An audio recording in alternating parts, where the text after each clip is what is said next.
Behind the grand gilded gates and the immaculate facades of the world's most enduring institutions, a silent language is constantly being spoken. A language where every single gesture, every chosen word, and especially every carefully timed photograph carries the weight of an unspoken declaration. On days designated for universal family celebration, when ordinary households around the globe share simple moments of connection, the glare of the public eye transforms personal milestones into battlegrounds of perception, where history, legacy, and raw emotion collide in ways the casual observer might easily miss. It is a world where public relations is not merely a corporate tool, but a survival mechanism, a sophisticated dance executed across digital platforms and global media networks where the stakes are nothing less than the survival of a legacy. As we peel back the layers of recent global events, we begin to see a fascinating and deeply complex tapestry of human relationships strained by the immense pressure of expectation, where the line between a genuine family bond and a calculated statement becomes blurrier by the second, hinting at a profound shift that is quietly taking place beneath the surface of public awareness. Before we fully unravel this intricate web of imagery, legacy, and the quiet storms brewing behind closed doors, take a brief moment to subscribe to this channel, ensuring you never miss our deep dives into the hidden narratives shaping our world. As your continued support allows us to bring these complex histories directly to light. To truly comprehend the gravity of the modern visual standoffs we witness today, one must journey backward into the fog of the past, looking into the historical crucible that shaped the modern understanding of family dynamics under the spotlight of global scrutiny. The relationships between fathers and sons within illustrious lineages have rarely been simple, often defined far more by duty, discipline, and an almost overwhelming sense of intimidation than by conventional affection. History whispers of powerful monarchs who openly admitted to instilling sheer terror in their offspring, believing that a harsh, unyielding upbringing was the only mechanism capable of forging a leader resilient enough to bear the weight of a crown. This cycle of fear and rigid expectation left deep, indelible marks on those who inherited the mantle of leadership, manifesting in famous physical struggles, such as severe stammers that required revolutionary therapies to overcome. An enduring testament to the immense psychological toll of living under an uncompromising paternal shadow. These ancestral echoes do not simply vanish into the archives, they actively inform the behavior, the anxieties, and the strategic choices of subsequent generations who find themselves navigating the exact same pressures. Desperately trying to balance the ancient demands of an unyielding tradition with the deeply human desire for personal peace, authenticity, and emotional resolution. This profound historical weight was palpable in the initial visual offerings presented to the public during a recent day of reflection, where a beautifully poignant image from the early 1970s surfaced, depicting a young, vibrant future leader standing proudly in full uniform alongside his legendary father. On the surface, the image served as a touching tribute to a departed patriarch, accompanied by words carefully crafted to resonate with anyone who has ever experienced the profound ache of missing a parent on a day meant for family unity. Yet, those familiar with the intricate realities behind the frame know that this relationship was fraught with systemic tension, characterized by demanding correspondence, rigid ultimatums regarding marital duties, and a deep-seated friction that the young man would carry with him for decades, occasionally sharing those private pressures with close confidants as a defense of his own subsequent choices. The decision to share such a historical artifact, emphasizing a shared military bond and a structured past, sets a distinct tone, reminding the world of an era when personal grievances were kept strictly private, swallowed up by the larger, all-encompassing demands of the institution. A sharp contrast to the modern digital age where every private grievance is an asset to be managed, analyzed, and occasionally deployed. The intrigue deepened significantly when the next major visual dispatch arrived from a separate, highly strategic household, presenting a never-before-seen portrait that chose a fascinating path of formal majesty over casual domesticity. Rather than presenting the image of a modern, relatable parent engaging in everyday recreation with his children in a sun-drenched garden, the world was presented with a striking vision of future authority, where the father stood clad in full, magnificent, ceremonial military regalia, decorated with medals, sashes, and swords of ancient orders, with his young daughter standing serenely by his side. The visual language of this specific frame speaks volumes to those trained to interpret it, projecting an undeniable message of continuity, stability, and an unwavering commitment to traditional duty, signaling that this particular branch of the family can seamlessly merge the warmth of parental tenderness with the unyielding gravity of their future roles. It was a masterclass in controlled public communication, utilizing a carefully managed digital platform to dictate the narrative completely, presenting a picture of flawless execution where tradition and family coexist within the exact same frame, completely devoid of the chaotic realities that often plague ordinary lives. However, this immaculate display of structured continuity was not destined to stand alone in the global media landscape as a third, fiercely independent faction across the ocean,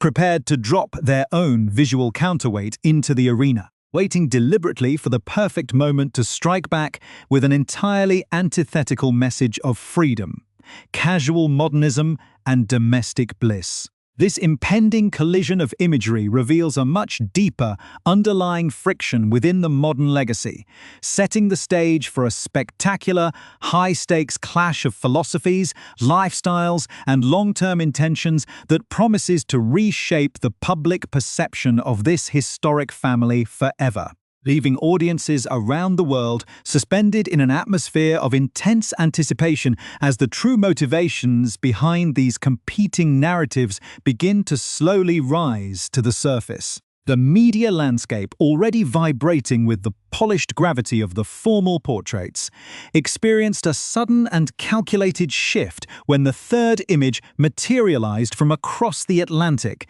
detonating like a silent explosive in the digital arena. This counter-narrative, delivered by the self-exiled couple from their sun-drenched Californian sanctuary, discarded all pretense of institutional formality, presenting an image steeped in raw, unvarnished domesticity. There were no ceremonial uniforms, no historic medals, and no ancient swords of chivalric orders. Instead, the world was treated to a scene of bare feet, casual attire, and messy, unstyled hair, capturing a moment of relaxed, untamed freedom with their young children. The accompanying text, declaring how lucky the children were to have such a father, was a textbook example of modern public relations positioning, designed to draw the sharpest possible contrast with the rigid structures of the old world. This was a deliberate visual manifestation of their chosen path, a public declaration that while one brother inherited the heavy, encrusted armor of tradition and state duty, the other had successfully broken free to claim a life of authentic emotion and spontaneous joy. To the trained observer, the timing of this release was anything but accidental, appearing precisely when the media echo chamber had fully digested the formal imagery from London, effectively hijacking the global conversation and redirecting the spotlight onto their own alternative philosophy of modern family life. This calculated cross-continental aesthetic duel serves as a dramatic, high-stakes preview for an even larger, highly controversial storm that is rapidly gathering on the horizon,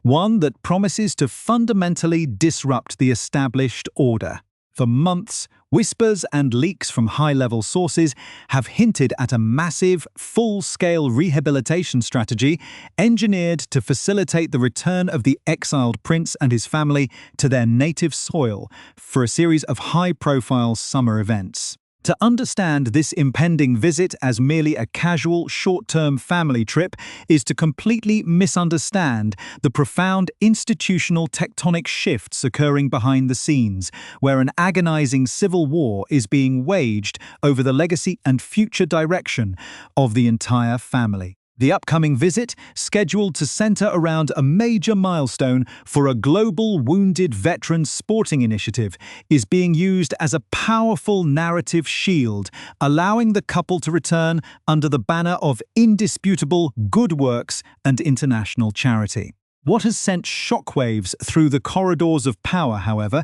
is the startling revelation that the reigning monarch has made a massive, unprecedented concession to his younger son, offering him a dedicated, secure apartment within the deeply symbolic walls of a historic royal palace. This extraordinary gesture of accommodation has shattered the unified front previously maintained by the institution, exposing a deep, bitter rift between the senior members of the family who view this move as a catastrophic failure of leadership and a dangerous capitulation to those who previously sought to dismantle the system from the outside. The architecture of this internal conflict is defined by two distinctly opposing factio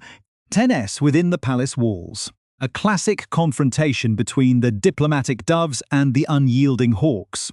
The reigning king, operating from a place of deep paternal longing and a desire to heal his fractured family before his own time on the throne concludes, has consistently championed a path of conciliation, opening doors and extending olive branches despite the immense personal and institutional damage inflicted over the previous 6 years. On the other side of this philosophical divide stands the future king, a fierce and uncompromising hawk who views his younger brother's actions not as a mere family dispute, but as a fundamental, unforgivable betrayal of the state and the crown. The future monarch's philosophy is unyielding and absolute, grounded in a strict policy of permanent exile for those who choose to monetize their royal connections while simultaneously trashing the sacred traditions of the lineage. He remembers with burning clarity the explosive television interviews,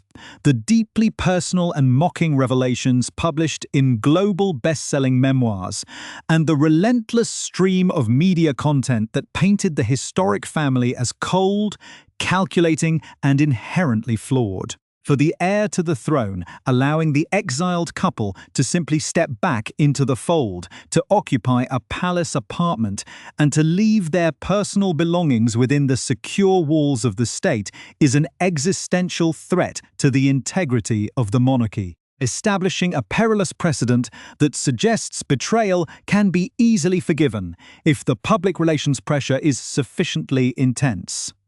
The escalating tension is further magnified by the fascinating, deeply controversial manner in which the exiled couple has managed the public exposure of their 2 young children, a strategy that stands in stark, absolute opposition to the traditional methods employed by the main branch of the family. Decades ago, a historic pact was forged between the palace and the global press, a sophisticated agreement where controlled, high-quality access to the young heirs during major milestones was granted in exchange for complete privacy and a total media blackout during their everyday school lives and private recreations. This system has worked with flawless efficiency for the current generation of young princes and princesses, eliminating the market value for invasive, long-lens paparazzi photography because the public's curiosity is regularly and cleanly satisfied by official dispatches. The exiled couple, however, has pioneered a completely different, highly sophisticated marketing technique known in the digital entertainment industry as the curiosity gap. withholding the faces and everyday identities of their children while constantly feeding the media ecosystem with tantalizing glimpses, silhouettes, and highly curated personal anecdotes. By meticulously guarding their children's physical appearances while simultaneously embedding them into global streaming documentaries and high-traffic social media campaigns, they have inadvertently, or perhaps entirely deliberately, transformed their offspring into some of the most valuable, highly sought-after commodities in the global celebrity nexus. As the clock ticks down toward the impending summer visit, a palpable sense of anxiety and dread is consuming the security and communications teams tasked with maintaining order in the capital, as they brace for an inevitable media-feeding frenzy. Every commercial photographer and independent journalist across the continent is currently preparing for the arrival of the children, knowing that the first clear, unverified photograph of these elusive young figures will command an astronomical fortune on the international media market. This impending circus raises uncomfortable, deeply challenging questions about the true motivations behind the couple's historic departure from the institutional fold, exposing a glaring paradox in their foundational narrative. If the primary catalyst for their dramatic exit was a desperate, burning desire to shield their innocent children from the invasive, soul-crushing glare of the media spotlight and to provide them with a normal, unvarnished childhood, the creation of a highly calculated scarcity that drives global interest to a fever pitch seems entirely counterproductive. Instead of escaping the Hollywood celebrity ecosystem, critics argue that the couple has masterfully weaponized it, transforming the ancient prestige of their inherited titles into high-value digital content designed to drive traffic, increase engagement, and secure their position at the very pinnacle of global popular culture, all while the historic institution left behind watches in helpless, paralyzed fascination as its sacred iconography is systematically repurposed for modern commercial consumption. The profound institutional anxiety surrounding this impending summer return is not merely a product of interpersonal family drama. It represents a deep existential concern about the long-term erosion of the monarchy's authority and public standing. Recent, highly sensitive polling data published by major national research institutes has sent shockwaves through the palace corridors, revealing a slow but undeniable decline in overall public support for the institution since the transition of power. This downward trend is directly tied by seasoned analysts to the perceived mishandling of major internal crises, specifically the controversial management of disgraced figures within the extended family tree and the continuous exhausting public relations battles waged across the Atlantic. For the future king, who views the preservation of the crown's integrity as his sacred life purpose, his father's conciliatory approach toward those who have deeply wounded the family is viewed as a dangerous display of systemic weakness. A catastrophic miscalculation that risks permanently alienating a public that demands accountability, strength, and unwavering dignity from its leaders. The upcoming summer weeks are therefore poised to become a critical historical turning point, a high-stakes arena where the future of a centuries-old legacy will be fiercely negotiated in full view of a global audience to understand the volatile dynamics of this modern struggle. One must examine the fascinating, starkly contrasting biographies of the key individuals caught within this historic vortex. Men whose lives were shaped by entirely different eras of the same ancient institution. The reigning king, throughout his long and complex journey as the longest-serving heir apparent in history, developed a deeply ingrained philosophy of harmony, emotional reconciliation, and diplomatic compromise, a worldview that often clashes with the rigid demands of statecraft. His life has been a delicate balancing act between the intense weight of his inherited destiny and a deeply sensitive, often misunderstood personal nature that craves familial unity and peace above all else. In contrast, his eldest son and current heir was forged in the harsh fire of 90s media scrutiny,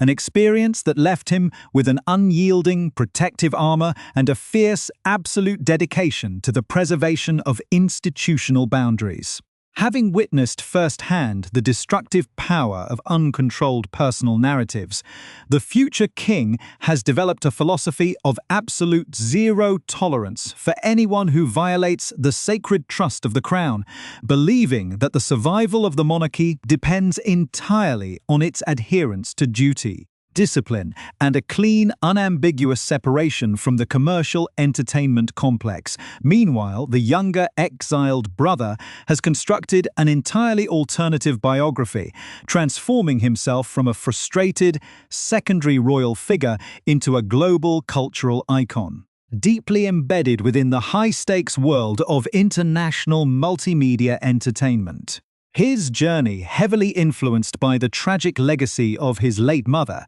has been defined by a public rejection of what he perceived as a cold, unfeeling system that demanded the sacrifice of personal happiness for the sake of institutional survival. Together with his highly intelligent, media-savvy wife, who possessed a deep, sophisticated understanding of American celebrity culture and digital audience engagement long before entering the historic family, they have built a powerful global brand centered on themes of personal liberation, mental health advocacy, and independent philanthropy. However,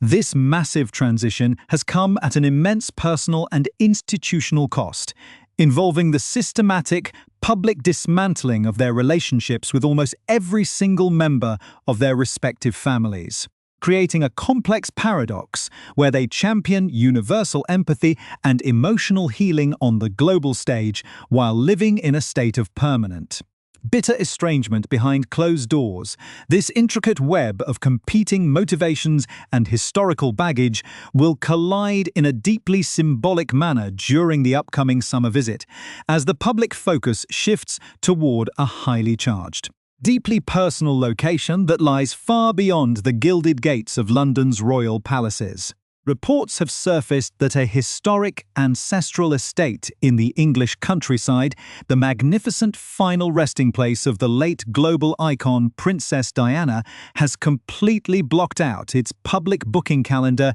during the exact dates of the exiled couple's stay in the United Kingdom. This highly unusual, quiet closure strongly suggests that the younger prince intends to bring his American-born wife and their two elusive children to visit the secluded, water-fringed island where his mother rests. A pilgrimage filled with immense emotional weight and profound public relations potential. Those with deep memories of the family's turbulent history recall the extraordinary, almost surreal descriptions previously published by the prince, detailing intimate moments where his wife stood communing with the late princess's spirit, plastering her palms against the ancient gravestone in a moment that critics viewed as highly theatrical, but which the couple presented as a deeply authentic, spiritual connection to the tragic past,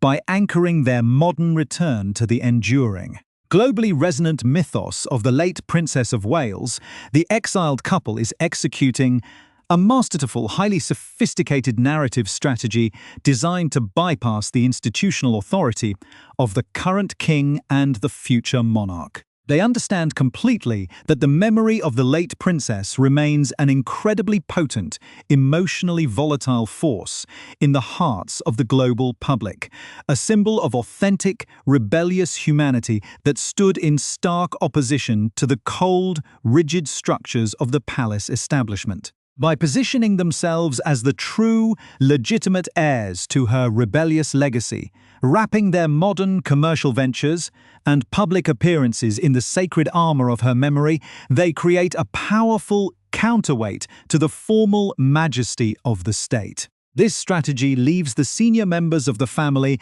in an incredibly precarious, deeply frustrating position, unable to openly criticize or oppose the visit without appearing cold-hearted, vindictive, and profoundly disrespectful to the memory of a woman whose tragic loss still haunts the collective consciousness of the nation. As this spectacular, multi-layered summer drama prepares to unfold, the ultimate fate of this historic lineage hangs in a delicate, highly unpredictable balance, caught between the unyielding demands of an ancient tradition and the relentless forces of modern celebrity culture. The profound division between the hawk-like future king and his dove-like father represents a fundamental disagreement about the very nature of modern leadership. An internal philosophical conflict that could have devastating consequences for the stability of the crown if public approval ratings continue their slow, worrying decline. If the reigning king's gamble of conciliation succeeds, it may temporarily heal a fractured family and present a picture of universal forgiveness to the world. However, if it fails, it risks permanently validating the tactics towards those who trash the institution for commercial gain, leaving the future monarch to inherit a severely compromised, deeply diminished legacy. As the global public watches this high-stakes chess match play out across television screens and digital platforms, the true meaning of family, duty, and loyalty is being fundamentally redefined, ensuring that the dramatic events of this upcoming summer will be analyzed, debated, and remembered for generations to come as the moment the old world finally collided with the unstoppable reality of the digital age.